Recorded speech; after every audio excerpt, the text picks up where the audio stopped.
कि इंडिया में कैसे एंशियंट हिस्ट्री चली। तो एंशियंट हिस्ट्री का सिंपल सा मतलब होता है जो हमारे एंसेस्टर थे या हमारे जो पूर्वज थे उनके बारे में अगर हम पढ़ते हैं तो उसी को हम कहते हैं एंशियंट हिस्ट्री। तो हमारे पूर्वज कैसे थे, कैसे हमारी सिविलाइजेशन चली। देखिए इंडिया में ना अभी तक 4 सिविलाइजेशन हुई हैं और हम लोग फोर्थ सिविलाइजेशन का पार्ट हैं। सिविलाइजेशन का मतलब क्या होता है? सिविलाइजेशन का एक सिंपल सा मतलब होता है शहरों का डेवलपमेंट होना। और जब क्लस्टर ऑफ सिटी दिखाई देते हैं, मतलब बहुत सारे शहर आपको एक साथ दिखाई देंगे, तो उसी को हम कहते हैं सिविलाइजेशन। तो ये पहले क्या होता था? विलेज होता था। ह्यूमन बीइंग हमेशा सबसे पहले उसकी जो जरूरत थी, लाइफ।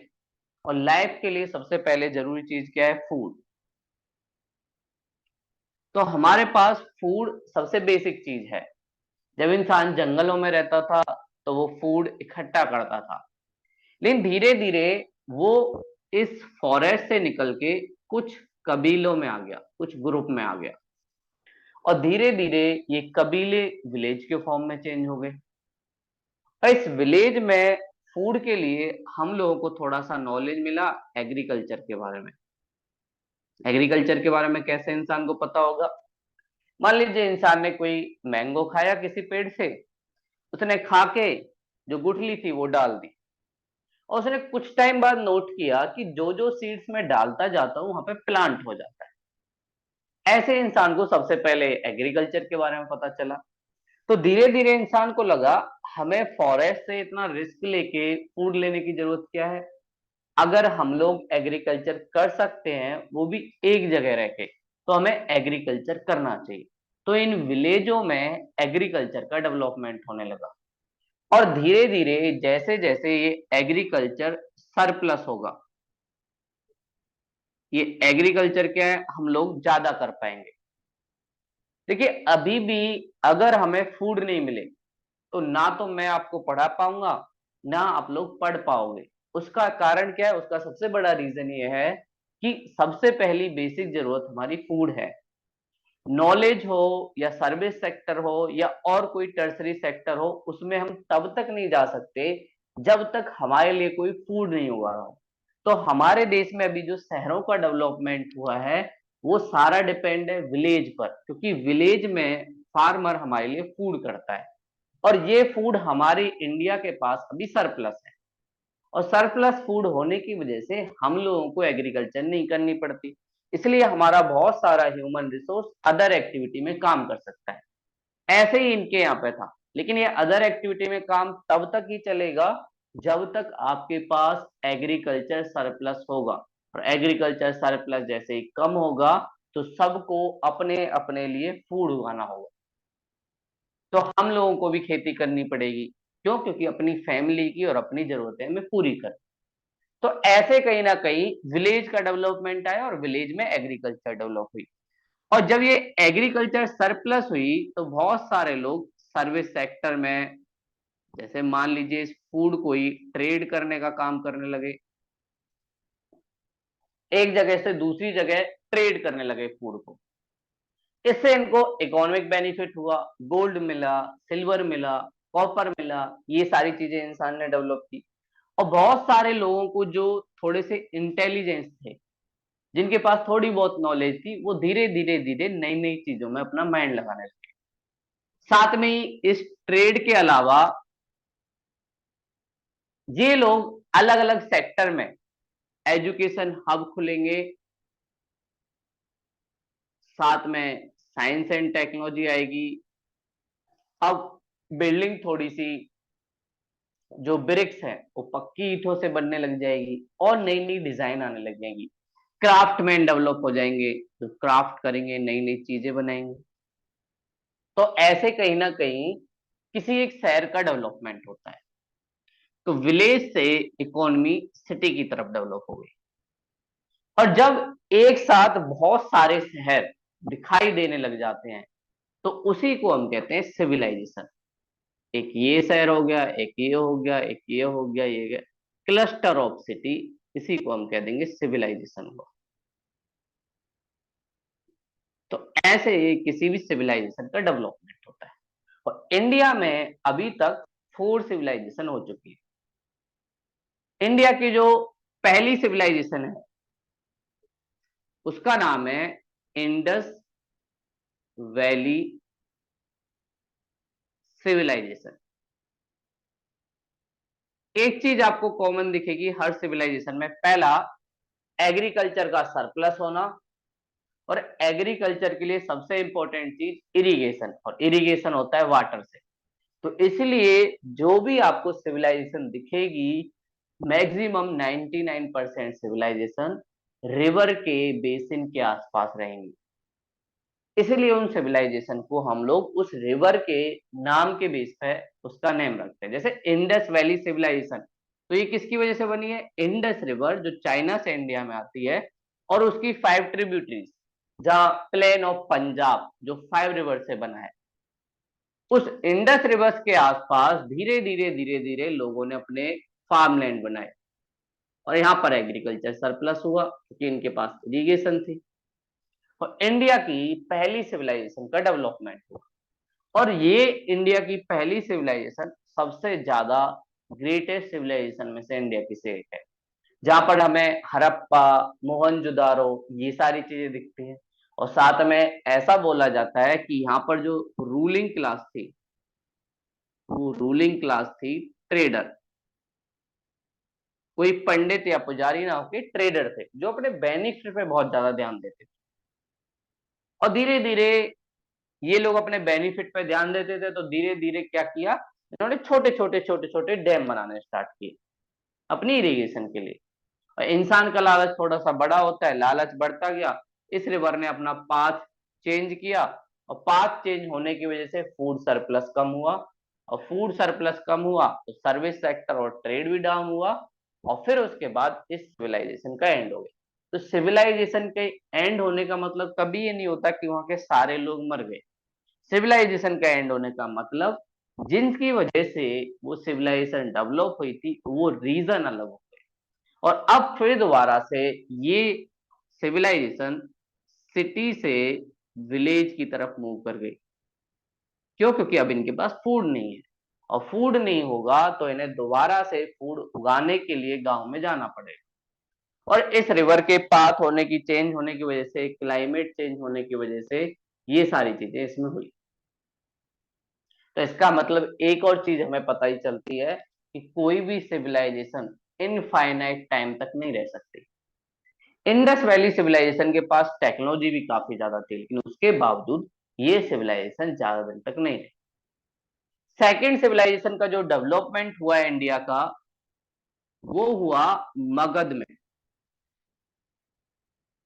मगध एम्पायर, जहां आप लोगों ने मौर्य लोग सुने हैं। मौर्य लोगों ने सेकेंड सिविलाइजेशन का डेवलपमेंट हुआ, और ये किस रिवर के पास था? गंगा। गंगा रिवर, और बिहार के पटना, छोटा नागपुर प्लेटू, उस वाले जोन में इसका डेवलपमेंट हुआ। और इस सिविलाइजेशन की खास बात, इनको एक चीज मिली थी जिसका नाम था आयरन। और आयरन मिलने की वजह से इस सिविलाइजेशन के पास, देखिए जब आयरन आपके पास होगा, इनके पास जो इंडस वैली सिविलाइजेशन है इसके पास सिर्फ कॉपर है, और कॉपर से आप ज्यादा कुछ नहीं कर सकते। लेकिन आयरन अगर आपके पास है तो आप लोहे का हल बना सकते हो।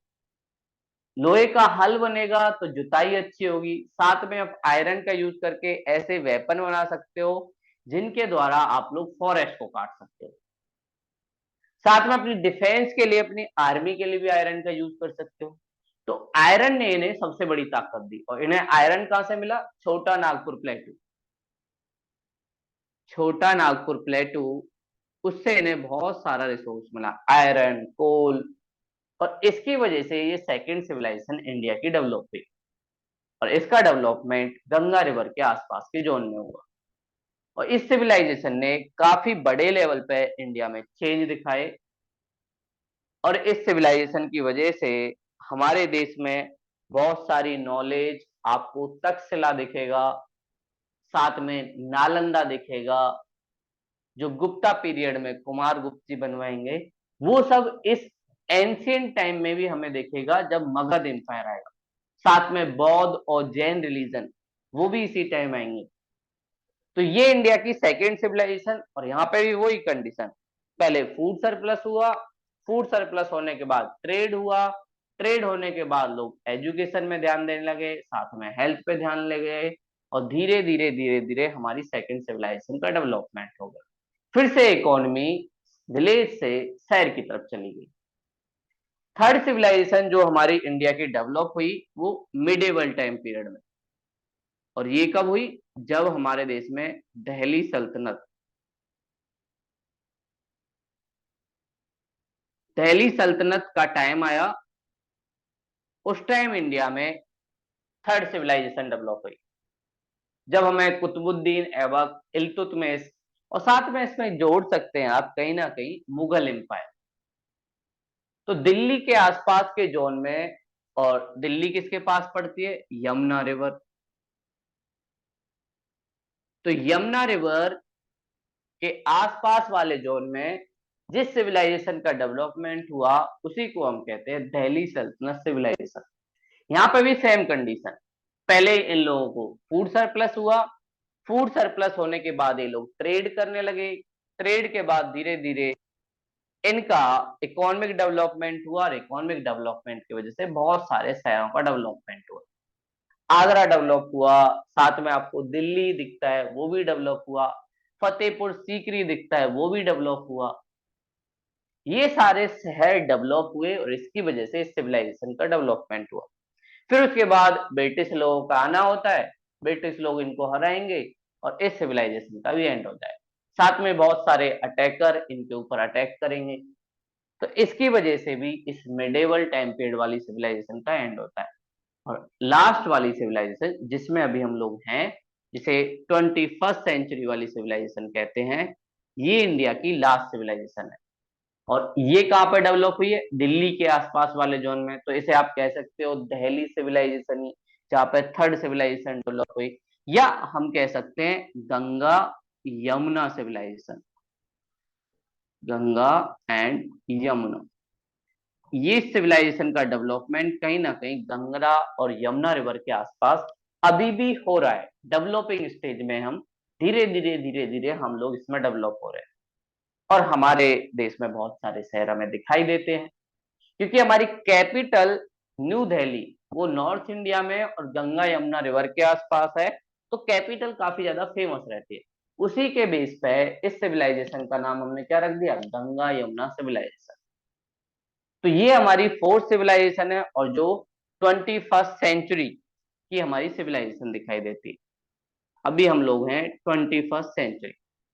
एक क्वेश्चन यही आता है कि भाई सेंचुरी का मतलब क्या होता है।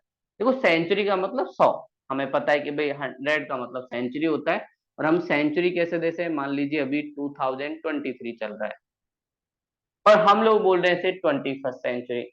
देखिए हम लोग 20 सेंचुरी पूरी जी चुके हैं, कैसे, अगर आप देखेंगे तो इसमें 2000 है, तो 2000 का मतलब ही है कि हम लोग 20 सेंचुरी पूरी कर चुके हैं। और 21st सेंचुरी के 23 ईयर्स हम लोग जी रहे हैं। 22 हमारे खत्म हो गए, 23 में अभी हैं, इसलिए इसको बोला जाता है 21st सेंचुरी। तो जो पहले दो नंबर हैं उसमें एक ऐड कर दिया जाता है, और उसके बेस पे आप लोग निकाल सकते हो कि कौन सी सेंचुरी है। तो हमारी फोर्थ सिविलाइजेशन कहीं ना कहीं गंगा यमुना के आसपास इस वाले बेल्ट में, जो दिल्ली एनसीआर वाला जोन है, वहां पे हमारी फोर्थ सिविलाइजेशन डेवलप हो रही है। लेकिन इसके भी सामने बहुत सारे चैलेंज हैं, चाहे पॉल्यूशन को लेके हो, या फिर रिवर बेसिन में वाटर की कमी को लेके हो, या ग्राउंड वाटर नीचे जाने को लेके हो, या क्लाइमेट चेंज को लेकर इशू जो बहुत सारे होते हैं वो। तो इतनी बड़ी बड़ी ग्रेट सिविलाइजेशन इंडिया में डेवलप हुई, लेकिन इनका एंड भी हो गया। तो अगर हमें अभी 21st सेंचुरी की सिविलाइजेशन को बहुत आगे तक लेके जाना है, तो जरूरी है ये सिविलाइजेशन क्यों फेल हुई, क्यों खराब हुई, उन रीजन को हम लोग अपने अंदर डेवलप ना होने दें। वरना हर सिविलाइजेशन आई और आके चली गई, और इसका नुकसान हम सब लोगों पे कहीं ना कहीं पड़ता है। तो ऐसे कहीं ना कहीं इन सिविलाइजेशन के बेस पे ही हम लोग एंशियंट हिस्ट्री को जानते हैं, और इसी के बेस पे हम लोग डिवाइड करते हैं एंशियंट हिस्ट्री के। जो एंशियंट हिस्ट्री के दो फेज हैं, वो हम लोग इंडस वैली सिविलाइजेशन और मगध एम्पायर, ये सबसे इंपॉर्टेंट फेज है। और साउथ में, साउथ इंडिया जो है, दक्षिण भारत वाले क्षेत्र में हमें संगम एज दिखेगी। संगम एज में भी हम बहुत सारी चीजें देखेंगे। साथ में वहां पे तीन किंगडम दिखेंगी, चोल, चेर, पांड्या, उनको भी हम लोग देखेंगे। तो ऐसे इन सिविलाइजेशन के बेस पर हमारे देश में जो भी पूर्वजों ने किया वो सारी चीजें दिखाई देती है। और इन सिविलाइजेशन को समझने के लिए या एंशियंट को समझने के लिए दो टर्म यूज की जाती है। एक बोला जाता है बीसी, बिफोर कॉमन एरा, और एक बोला जाता है एडी, एनो डोमिनियन। तो इस बेस पे हम लोग टाइम पीरियड, देखिए आपसे टाइम पीरियड के क्वेश्चन बहुत कम आते हैं एंशियंट हिस्ट्री से। उसका रीजन ये है, बहुत ज्यादा डिबेट रहती है। अभी किसी को भी नहीं पता एग्जैक्ट टाइम क्या था, हम लोग आइडिया लगाते हैं।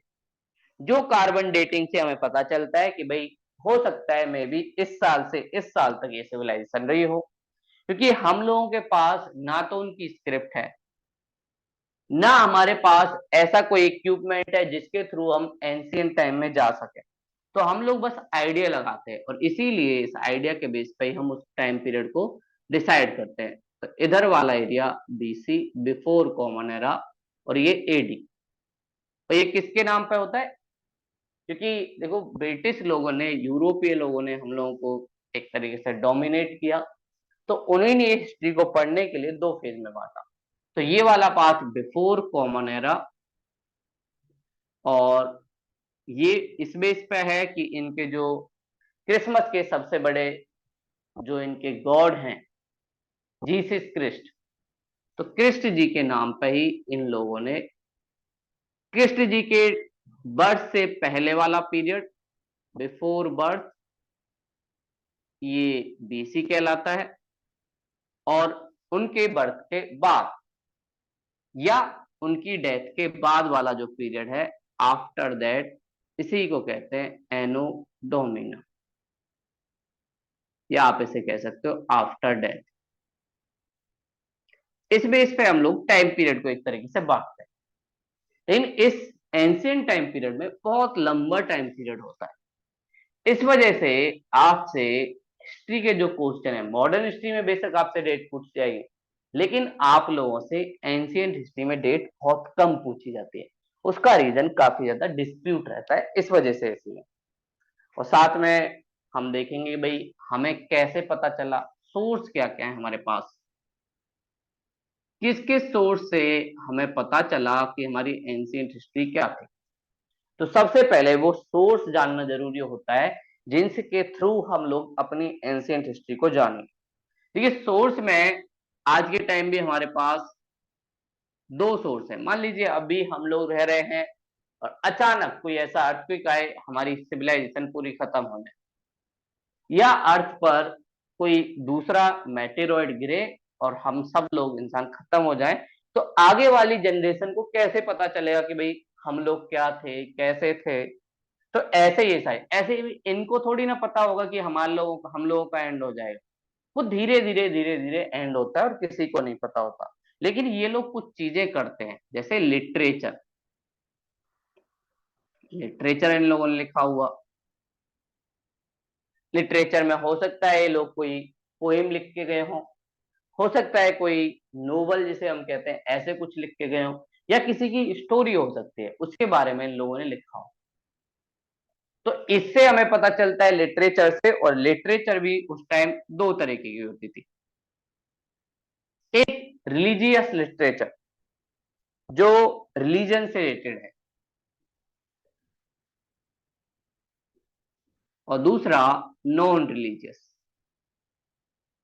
जो किसी धर्म से जुड़ी हुई नहीं है, बस ऐसे ही लेती। जैसे हम लोग देखते हैं मिडिवल टाइम पीरियड में तुलसीदास जी लिखेंगे रामायण, तो रामायण भी एक तरीके से लिटरेचर है। और रामायण को पढ़ के हम लोग जान सकते हैं कि तुलसीदास जी के टाइम पीरियड में क्या क्या प्रॉब्लम होगी। जैसे वो गरीबी की बात करते हैं, तो इसका मतलब गरीबी उनके सामने बड़ी प्रॉब्लम होगी। ऐसे ही कबीर जी के जो दोहे हैं, उनसे भी हम सारी चीजें पता करते हैं। ऐसे ही इस टाइम में भी बहुत सारी चीजें, जैसे रिलीजियस में बहुत सारी टेक्स्ट, जैसे ब्राह्मण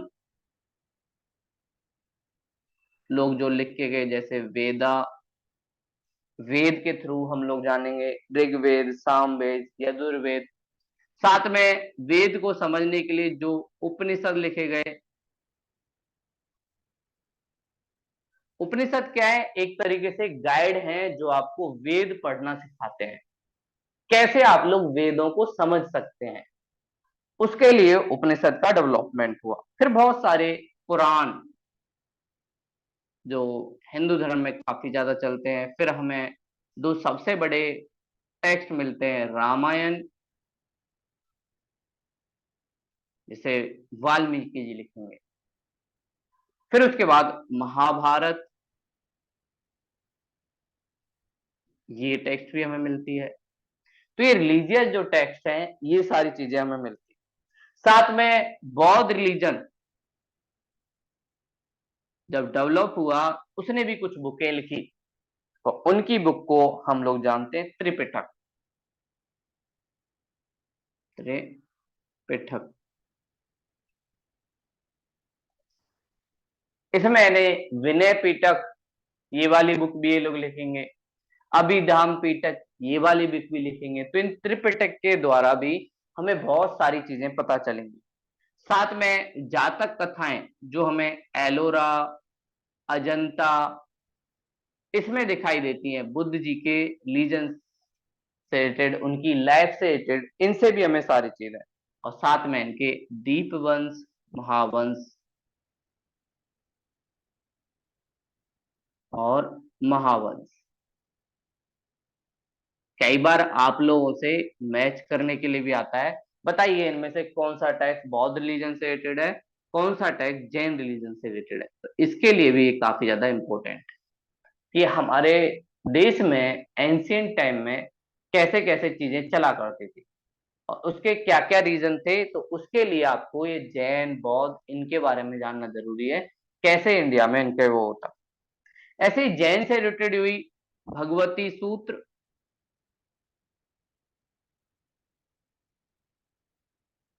सूत्र जिसमें महावीर जैन जी के बारे में और जैन का कैसे डेवलपमेंट हुआ उसके बारे में, और साथ में कल्प सूत्र।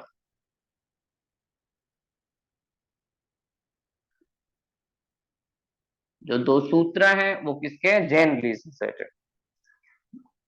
ये हमें रिलीजियस टेक्स्ट दिखते हैं। और रिलीजियस में भी हमने बात की। नॉन रिलीजियस में क्या क्या है? नॉन रिलीजियस में जो हमें दिखेगा, कौटिल्य, जिसे हम चाणक्य के नाम से भी जाने जाते हैं, कौटिल्य जी का हमें अर्थशास्त्र दिखेगा। और इसका नाम बेशक अर्थशास्त्र हो, लेकिन ये अर्थशास्त्र की बुक नहीं है, ये राजनीति की बुक है। और उस टाइम की मौर्य एम्पायर की राजनीति के बारे में, पॉलिटिक्स के बारे में, एडमिनिस्ट्रेशन के बारे में सारी चीजें हमें अर्थशास्त्र से पता चलती है। तो अर्थशास्त्र इसमें हमारी हेल्प करती है। साथ में और बात करें तो कालिदास, कालिदास जो एंशियंट टाइम में काफी ज्यादा फेमस थे। इन्होंने बहुत सारे अपने नोवेल लिखे, बहुत सारे जिन किंग के नीचे रहे उनके बारे में चीजें लिखी। तो कालिदास ने भी बहुत सारे टेक्स्ट लिखे, उनके थ्रू भी हम बहुत सारी चीजें जान सकते हैं। मेघदूत, इनका एक टेक्स्ट दिखेगा हमें, जो एक लव स्टोरी के बारे में बात करता है, उसके थ्रू भी हम नॉलेज के थ्रू जान सकते हैं। साथ में विशाख दत्त, विशाख दत्त, ये एक बुक लिखेंगे जिसका नाम है मुद्रा राक्षस। मुद्रा राक्षस, ये काफी इंपॉर्टेंट टेक्स्ट हैं जिनके बारे में बार बार क्वेश्चन पूछे गए कि भाई ये किसने लिखी। ऐसे ही एक और आएंगे, बाण भट्ट, बाण भट्ट जी, जो हर्षचरित, हर्ष के यहाँ रहते थे। एंशियंट टाइम में एक रूलर थे हर्षवर्धन, तो उसी को लेके इन्होंने लिखा हर्ष चरित्र। हर्ष चरित्र, चरित्र का मतलब पता चलता है कि भाई उनके करेक्टर के बारे में लिखा है। ऐसे बानवट जी ने लिखा। इसके अलावा कल्हण जी थे, कल्हण जिनकी बुक थी राज तरंगिणी।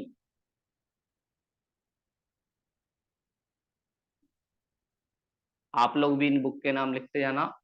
कल्हण जिसकी बुक थी राज तरंगिणी, ये भी हमें दिखाई देती है एंशिएंट टाइम में, और इससे भी बहुत सारी चीजें। और सबसे लास्ट पाणिनि जी की अष्टाध्याय, पाणिनि जी की अष्टाध्याय,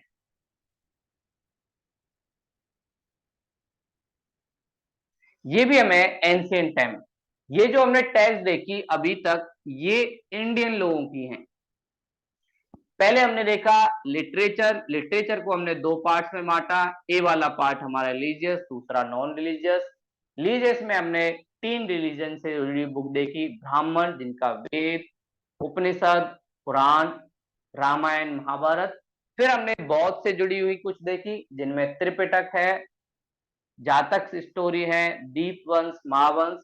फिर हमने जैन से रिलेटेड 2 सूत्र देखे, भगवती सूत्र और कल्प सूत्र।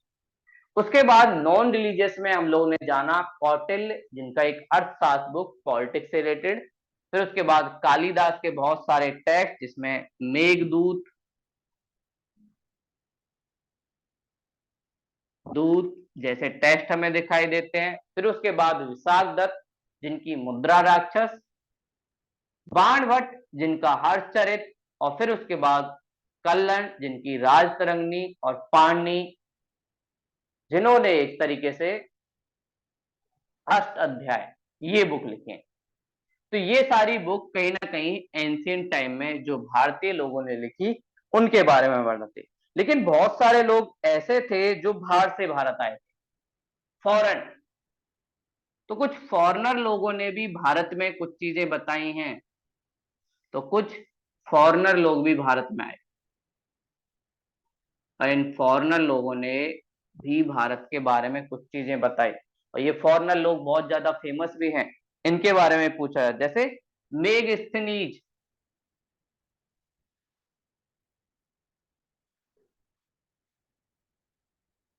जो एक बुक लिखेगा इंडिका, इंडिया के बारे में। मेगस्थनीज लिखेगा इंडिका, और ये इंडिया घूमने आएगा और अपने एक्सपीरियंस को एक बुक में लिखेगा। ऐसे ही फायान, फायान जो चाइना से आएगा, और फायान अपनी बुक लिखेगा फ्यू क्यू की, फ्यू क्यू की, ये चाइनीज भाषा में फ्यू क्यू की। और सबसे आस में ह्वेनसांग, ह्वेनसांग जो किसके टाइम आएगा, हर्षवर्धन के टाइम। और ये भी चाइना जाके अपनी बुक लिखेगा सी क्यू की, सी क्यू की। एक तो ये चाइनीज नाम थोड़े से वो होते हैं। सीयू च्यू की, ये 3 ट्रेवलर भारत में एंशिएंट टाइम में आते हैं, और इनके बाद इनके द्वारा हमें बहुत सारी चीजें पता चलती। लेकिन लिटरेचर की एक प्रॉब्लम होती है, थोड़ा सा बढ़ा चढ़ा के बातों को बोला जाता है। जैसे अभी भी हम देखते हैं लिटरेचर अगर कोई लिखता है तो उसमें थोड़ा सा बातों को रियल नहीं रखा जाता, थोड़ा सा ऊंचा बताया जाता है। जैसे पृथ्वीराज चौहान के बारे में पृथ्वीराज रासो एक बुक मिलती है, जिसे चंद्र बरदाई जी लिखेंगे। तो चंद्र बरदाई जी कहेंगे कि जब पृथ्वीराज चौहान चलते हैं तो पूरी अर्थ घूमने लग जाती है।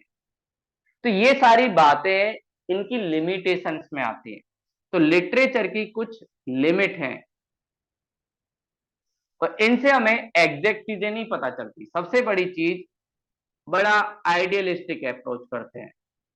कि ऐसे थे, इतनी तेज तलवार चलाते थे कि एक ही तलवार में 4 लोगों को एक साथ मारते थे। ऐसा लगता है जैसे साउथ इंडिया की मूवी चल रही हो, कि एक गोली आई और उस पर चाकू मारा और 4 पार्ट में डिवाइड हुई और 4 लोगों को मार दिया।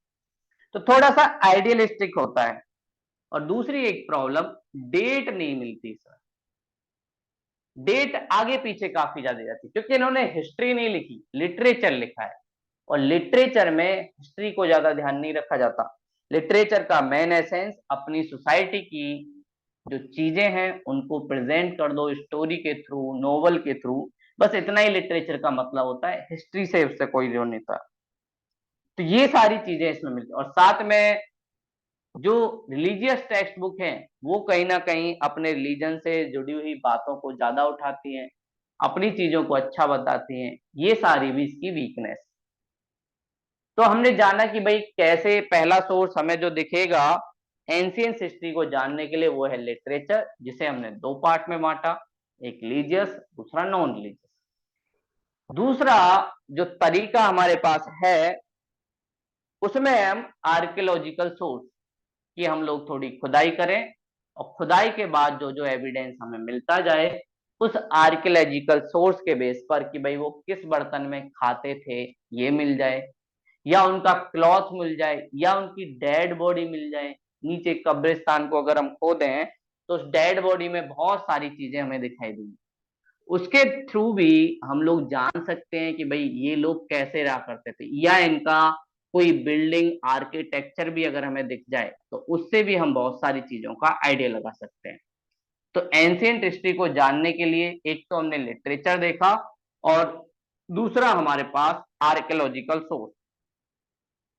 आर्कियोलॉजिकल सोर्स ये काफी ज्यादा अच्छा होता है। पहली बात, इसमें बड़ा चढ़ा के कोई बातें नहीं होती, जो चीजें उस टाइम थी उसी बेस पे हमें दिखाई देता है। तो आर्कियोलॉजिकल सोर्स, लॉजिकल सोर्स, इन दोनों चीज के बेस पे ही हम लोग एंशियंट हिस्ट्री को जानेंगे। और जिसके आर्कियोलॉजिकल सोर्स लिटरेचर अच्छा होगा, हम कहेंगे इकोनॉमिक रूप से काफी ज्यादा डेवलप था। मान लीजिए अगर आर्कियोलॉजिकल सोर्स में किसी के यहाँ से हमें सोने का कोई पोर्ट्स मिलता है, कोई बर्तन मिलता है, तो हम समझ जाएंगे ये लोग काफी ज्यादा अमीर थे। गोल्ड का अगर कोई कॉइन मिलता है तब भी हमें पता चलेगा काफी ज्यादा अमीर थे। लेकिन किसी के यहाँ कॉपर का अगर कॉइन मिलेगा तो समझ जाएंगे इतना ज्यादा अमीर नहीं थे। किसी की बिल्डिंग बहुत छोटी होगी, उससे भी हमें पता चलेगा कि भाई बिल्डिंग इसलिए छोटी है क्यों, क्योंकि इनके पास पैसा नहीं। तो आर्कियोलॉजिकल सोर्स में हमें बहुत सारे सोर्स दिखाई देते हैं। सबसे पहले जो हमें रिकॉर्ड, इनके कुछ रिकॉर्ड होंगे, कोई टेक्स्ट बुक होगी जिसमें इन्होंने हिस्ट्री को लिखा होगा, या इन लोगों ने कुछ पिलर्स बनवा रखे होंगे। जैसे अशोक ने बहुत सारे पिलर्स बनवाए थे अपने टाइम में, उन पिलर्स पे वो सारी चीजें लिखवा देता। तो इन पिलर्स के थ्रू भी हम एंशियंट हिस्ट्री के रिकॉर्ड को जान सकते हैं। जैसे अशोका ने सारनाथ में अपना एक पिलर बनवाया जो हमारे नेशनल एम्बलम का भी पार्ट है, और उन्होंने उस पिलर पे 4 शेर भी दिखाए और साथ में पीसफुल भी दिखाए। तो वो उनके थॉट को दिखाई देता है, और उस पिलर की कार्बन डेटिंग करके हम जान सकते हैं कि भाई कौन सा रूलर कब यहाँ हुआ करता था। और उस पिलर्स में बहुत सारी लैंग्वेज का भी यूज है। तो पहला हमारे पास तरीका है कि उनके रिकॉर्ड को देखें, उनके पिलर्स को देखें, जो भी रिकॉर्ड उन लोगों ने अपने पीछे छोड़े हैं। दूसरा हमारे पास तरीका है मनी। मनी सिस्टम कैसा था? अगर इनके यहाँ कोई कॉइन मिलता है तो उस कॉइन के बेस पे हम बोल सकते हैं कि भाई ये अमीर थे या गरीब। जैसे गोल्ड कॉइन हो सकता है, सिल्वर कॉइन हो सकता है, या कॉपर का कॉइन हो सकता है। इसके बेस पे भी हम लोग जान सकते हैं कि ये लोग कैसे थे, अमीर थे, गरीब थे, ये सारी चीजें। फिर ये लोग अपने फूड खाने के लिए कुछ चीजें यूज करते होंगे, कुछ पोर्ट्स यूज करते होंगे, जिसे हम कहते हैं अर्थ वेयर। मतलब मिट्टी से इन लोगों ने जो भी बर्तन बनाए उसका यूज ये लोग किस किस चीज के लिए करते थे। किसी में हमें राइस मिलेगा, राइस के वो मिलेंगे, किसी में ये और कोई लिक्विड पी रहे होंगे, मिल्क हो सकता है पीते हो। तो वो सारी चीजें हमें अर्थन वेयर वाले जो चीजें हैं फूड्स में हम लोगों को मिल जाएंगी। या बाउल जो इनका होगा उसमें हम लोग देख सकते हैं। इससे भी हमें सारी चीजें पता चलती हैं। साथ में इनकी कुछ मेमोरियल बिल्डिंग होंगी जिसमें राजा रूल रहता हो। जैसे हम लोगों को जब आज के दिल्ली सल्तनत के बारे में जानना होता है तो हम लोग कुतुब मीनार देखते हैं, या मुगल टाइम के बारे में जानना होता है तो हम लोग ताजमहल देख सकते हैं, रेड फोर्ट देख सकते हैं। तो ताजमहल और रेड फोर्ट कहीं ना कहीं हमें ये मेमोरियल बिल्डिंग है जो मुगल एम्पायर और दिल्ली सल्तनत के बारे में बताते हैं कि भाई वहां लोग कैसे राय करते थे। और अगला पार्ट आइडियल्स। इनकी आइडियल्स क्या थे, इनके यहाँ कुछ मूर्तियां होंगी, किसी भगवान में बिलीव करते होंगे, या हो सकता है किंग ने अपनी बनवा रखी हो। तो आर्कियोलॉजिकल सोर्स की एक पॉजिटिव बात है, ऑथेंटिक बहुत ज्यादा है। ये लिटरेचर की तरह बढ़ा चढ़ा के चीजों को नहीं बोलते। और एक और अच्छी बात, इसमें हम लोग डेट भी फिक्स देख सकते हैं। डेट की भी प्रॉब्लम इसमें नहीं होती, क्योंकि ये आर्कियोलॉजिकल साइट हमसे झूठ नहीं बोलती। ये नहीं कहेंगे कि भाई इस टाइम से स्टार्ट थी। तो इस डेट के भी सही होने की वजह से ये हमें एक सही गाइडेंस देती है। इसीलिए हम ज्यादातर बिलीव करते हैं आर्कियोलॉजिकल साइट को। जैसे इंडस वैली के बारे में हमें जानना था तो हम लोगों ने मोहनजोदारो, हड़प्पा, उस सारे एरिया में माइनिंग की एक तरीके से, और देखा कि वहां पर कैसी बिल्डिंगें थी, कैसा इनका इंफ्रास्ट्रक्चर था, कैसे इनके रोड थे। और उसी के बेस पे हम लोगों को पता चल जाता है कि भाई क्या इन लोगों ने अच्छे से एक तरीके से डेवलपमेंट किया या नहीं। ये सारी चीजें हमें आर्कियोलॉजिकल साइट में पता चलती है। तो ये हमने कुछ सोर्स जाने कि कैसे। एक क्वेश्चन आप लोगों से मेंस में पूछा जा सकता है, describe the source of ancient history and it's limitations. Source बताने एंशिएंट हिस्ट्री के क्या क्या हैं, और साथ में उसकी लिमिटेशंस, क्या क्या लिमिटेशंस हमें दिखती हैं वो। तो ये क्वेश्चन आप लिख लेना, और आप लोग थोड़ा थोड़ा मेंस का क्वेश्चन का लिखने का प्रैक्टिस भी करते रहो। और आप लोग व्हाट्सएप पे मुझे सेंड कर सकते हो और मैं आपको उसको चेक करके वापस भी दे दूंगा। Describe the different source of different source of ancient history with their positive and negative point. तो सबसे पहले आपको बताना है कि भाई हिस्ट्री को हम किस किस बेस पे देख सकते हैं। तो दो सोर्स के बेस पे एक लोग हम देख सकते हैं, एक लिटरेचर होता है, दूसरा हमें आर्कियोलॉजिकल सोर्स देखते हैं। फिर आपको लिटरेचर को भी दो पार्ट में, रिलीजियस, नॉन रिलीजियस, ये आपकी माइंड बॉडी का पार्ट होगा। ये आपकी हेडिंग होंगी, रिलीजियस टेक्स्ट, नॉन रिलीजियस। और फिर उसके बाद आप लोगों को उनके पॉजिटिव पॉइंट और साथ में नेगेटिव पॉइंट।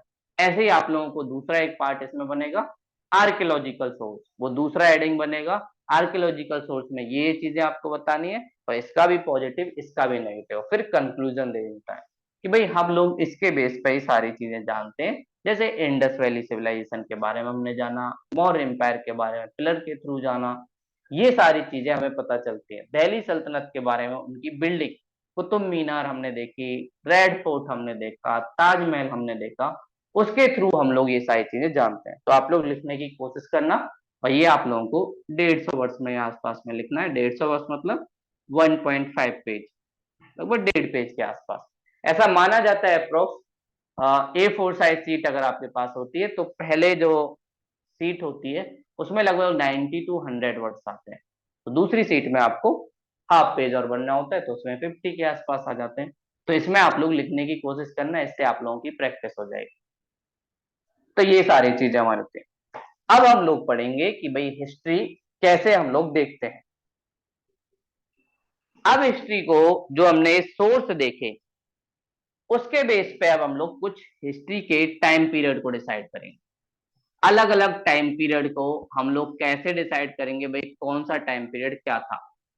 तो एंशियंट हिस्ट्री को पढ़ने के लिए जो ये सोर्स हैं, इन सोर्स के बेस पे ये हम लोग कई पार्ट में से बांट सकते हैं कि भाई कौन सी चीजें हमें मिली, कौन सी चीजें नहीं मिली। तो सबसे पहला, राइटिंग सिस्टम इनका कैसा था। राइटिंग सिस्टम या स्क्रिप्ट के बेस पे हम एंशियंट हिस्ट्री को कई टाइम पीरियड में डिवाइड करते हैं। पहला जो टाइम पीरियड है, प्री हिस्ट्री। प्री हिस्ट्री का मतलब इसके बारे में हमें कुछ नहीं पता। उसका रीजन, नो स्क्रिप्ट। स्क्रिप्ट ही नहीं है इनके पास, और हम लोग कुछ नहीं जानते कबीलाई लोग कहाँ रहते थे, कहाँ से आए, कैसे ये विलेज डेवलप किए, कैसे ये लोग शहर में चले गए। उसका रीजन, इनके पास कोई स्क्रिप्ट नहीं थी, ना इतना बड़ा सोर्स था, हमें पता ही नहीं है। तो इसलिए इसके बारे में हमें ज्यादा जानना ही नहीं होता। जिस चीज के बारे में पता ही नहीं है तो उसके बारे में हम लोग पढ़ेंगे कैसे। और प्री हिस्ट्री में जो भी चीजें हम जो डालेंगे, वो उनकी थोड़ी सी आर्किटेक्चर वो बनाएंगे। मान लीजिए रॉक के आसपास रहते थे, वहां पर बना दिए भाई ये सारे लोग थे और हम लोग ऐसे शिकार करते थे और ये हमारे सामने एक पिग है। ऐसे उनकी आर्कियोलॉजी से आए। जैसे हम भीमबेटका केव देखेंगे, भीमबेटका केव में प्री हिस्ट्री के एविडेंस इंडिया के दिखाई देते हैं। दूसरा जो है, pro to history.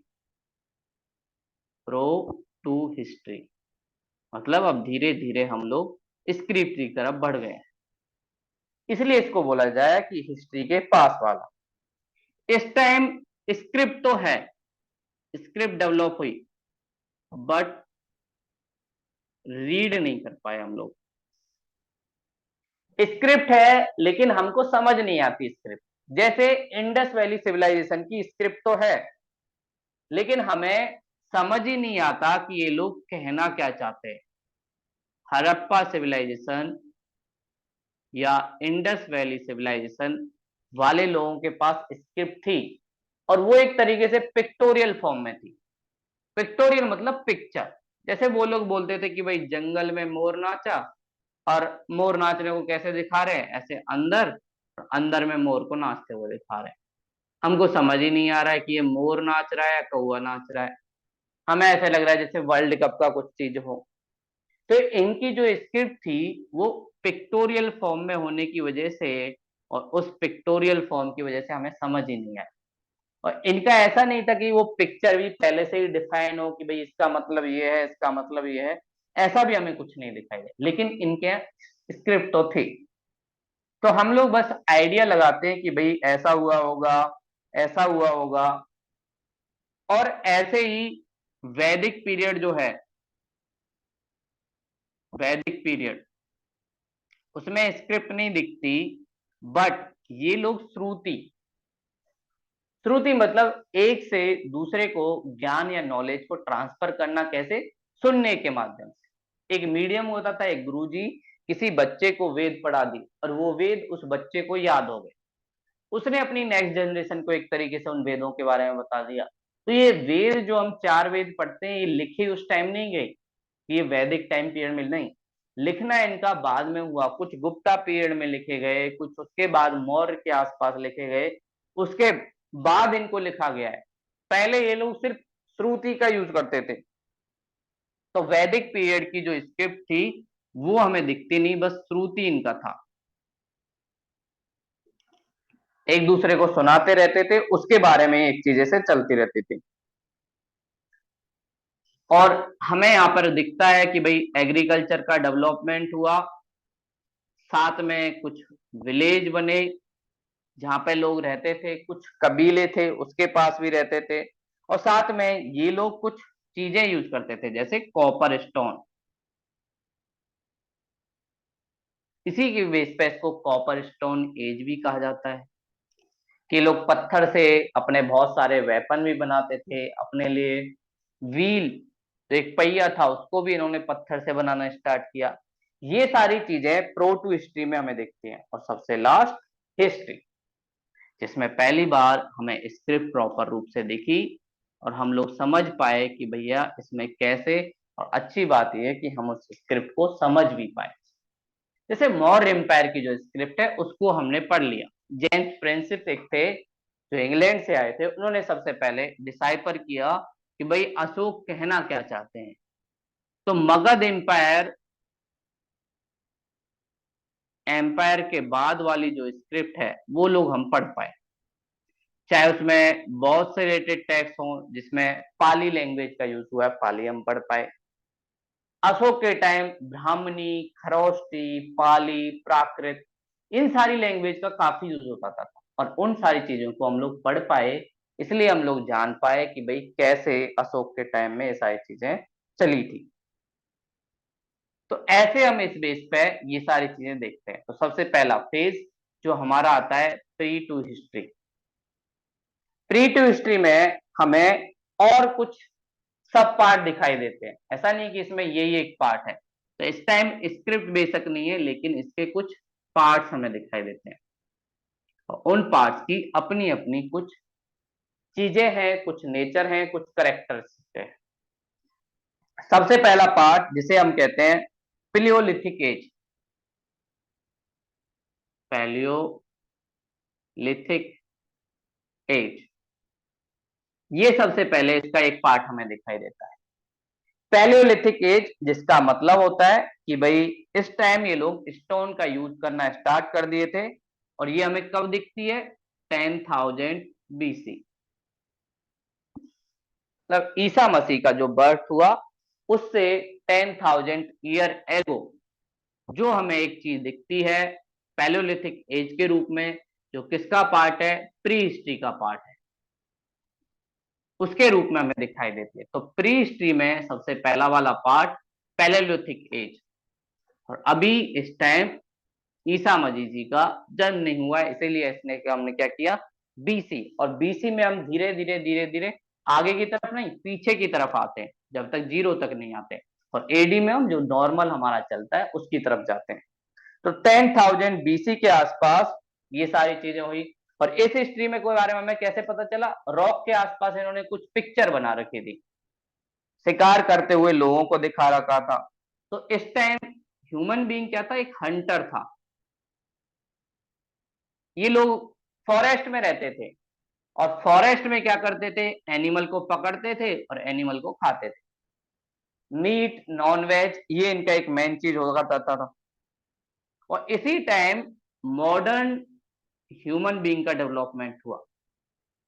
Modern human being का मतलब वो ह्यूमन बीइंग जिसने एग्रीकल्चर के बारे में जाना, जिसने जाना क्यों नहीं हम लोग एक जगह रह सकते, जिसे हम कहते हैं होमो सैपियन, उसका डेवलपमेंट भी कहीं ना कहीं इसी फेज में हुआ। तो धीरे धीरे इंसान फॉरेस्ट, फिर उसके बाद कलेक्टर, बहुत सारा फूड वो कलेक्ट करके लाता था, कोई एनिमल मरा हुआ दिख गया उसको भी उठा लाता था, साथ में ही फॉरेस्ट में अपनी चीजें खा के। लेकिन इस टाइम लाइफ इतनी आसान नहीं थी इंसान के लिए। उसका रीजन ये था, बहुत सारे चैलेंजिंग थे। मान लीजिए 5 लोग गए शिकार करने के लिए, उनमें से 2 वैसे ही शहीद हो गए। अब शेर को अगर आप लोग मारोगे या किसी और एनिमल को मारोगे तो वो इनको नहीं खाएगा, तो वो इनको भी खा जाता था। तो इनकी लाइफ बड़ी प्रॉब्लम वाली होती थी, आसान नहीं था इनका जीवन। और इन लोगों को काफी ज्यादा फाइट करना पड़ता था अपनी बेसिक चीजों के लिए, काफी ज्यादा घूमना पड़ता था, कई बार भूखा भी रहना पड़ता था। तो ये सारी चीजें इनके सामने चैलेंज थी, लेकिन उसके बावजूद इन लोगों ने अपने आप को डेवलप किया। इससे जस्ट आगे सेकेंड फेज जो हमें प्री हिस्ट्री का दिखता है, वो दिखता है Mesolithic as. Mesolithic as, lithic मतलब वही स्टोन। स्टोन का मिडिल टाइम पीरियड, पहले पैलियोलिथिक मतलब प्री वाला, फिर उसके बाद मेसोलिथिक मतलब मिडिल वाला। और ये कब से कब? 10,000 BC से लेकर हमें 6,000 BC, इस टाइम पीरियड में ये वाली चीजें दिखती हैं। तो ये वाला जो टाइम पीरियड है, इस टाइम पीरियड में अब धीरे धीरे इंसान एनिमल फार्मिंग करने लगा। पहले हम देख रहे थे वो बस फॉरेस्ट में जाता था, एक आध एनिमल मारा और अपना जीवन चलता था। लेकिन अब इंसान ने एनिमल को अपना पालतू जानवर बना लिया। सबसे पहले पता चलता है कि डॉग को उसने अपनाया, फिर उसके बाद और भी अदर एनिमल को, काऊ को भी अपने साथ लेके रखना पड़ा। तो ये सारी चीजें हमें पता चलती हैं और इसका एविडेंस हमें कहाँ मिलता है? राजस्थान में एक प्लेस है बागौर, और बागौर में हमें दिखता है कि सबसे पहले इंसान ने एक एनिमल को पाला और उसके बीच पे ये सारी चीजें हो गई। जैसे ये सारी चीजें हो गई तो एक और प्रॉब्लम क्या हुई, इंसान इन एनिमल को लेके एक दूसरे पे अटैक करने लगा।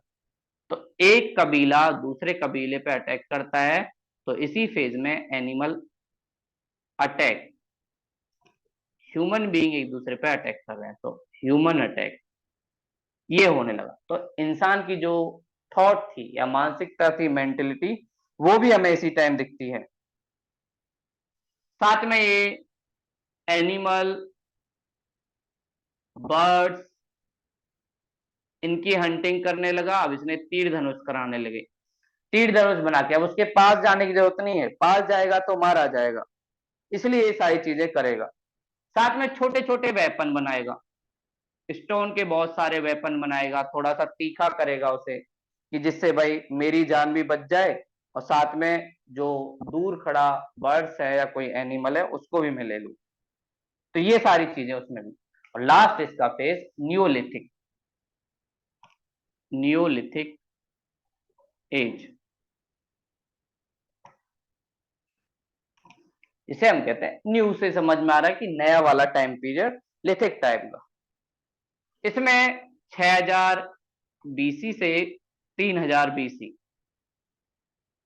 इसका डेवलपमेंट हुआ। अब धीरे धीरे इंसान एग्रीकल्चर करने लगा, एग्रीकल्चर का डेवलपमेंट इधर से ही हुआ। एग्रीकल्चर डेवलप हुई, इसका मतलब एक जगह रहने लगा, गांव का डेवलपमेंट होने लगा, विलेज बन गया। अब स्टेबल हाउस होल्ड है ह्यूमन बीइंग के पास, वो स्टेबल प्लेस पर रहने लगा। और सबसे पहले इंसान ने जो मिनरल्स और रिसोर्स यूज किए तो वो था कॉपर। स्टोन के बाद इंसान ने सबसे पहला जो मिनरल्स यूज हुआ कॉपर, इसीलिए इसको कहते हैं रिवॉल्यूशन टाइम पीरियड। साथ में वो बहुत सारे पोर्ट्स बनाने लगा, अर्थ वियर, एक तरीके से बर्तन वगैरह बनाने लगा, और साथ में हड्डियों से इंसान ने कुछ वेपन बनाना स्टार्ट कर दिया। धीरे धीरे इंसान वेपन भी बनाने लगा, पहले स्टोन से बनाता था। इन हड्डियों का एक तो कड़क भी बहुत ज्यादा होती है, और साथ में ही उनको हम लोग हल्का भी, थोड़ा सा वेट होता है, पत्थर वाला जो एरिया होता है उसका वेट थोड़ा ज्यादा होता है। तो ऐसे सारी चीजें एक तरीके से हमारे देश में डेवलप हुई। तो उसके बाद हम लोग जानेंगे जो सबसे बड़ा फेज होता है न्यूलिथिक पीरियड, और इस न्यूलिथिक पीरियड में ही इंडिया में डेवलपमेंट होगा, जिसमें हम देखेंगे मेटलिक पीरियड की शुरुआत होगी, और इसी को कहते हैं रिवॉल्यूशन पीरियड। ये दो पीरियड जो पैलियोलिथिक, मेसोलिथिक, इसमें ज्यादा डेवलपमेंट नहीं होगा। डेवलपमेंट तब होगा जब एग्रीकल्चर डेवलप होगी, और इसे हम लोग अपनी कल की क्लास में देखेंगे। अगर आप लोगों को कोई डाउट हो तो आप लोग पूछ सकते हो।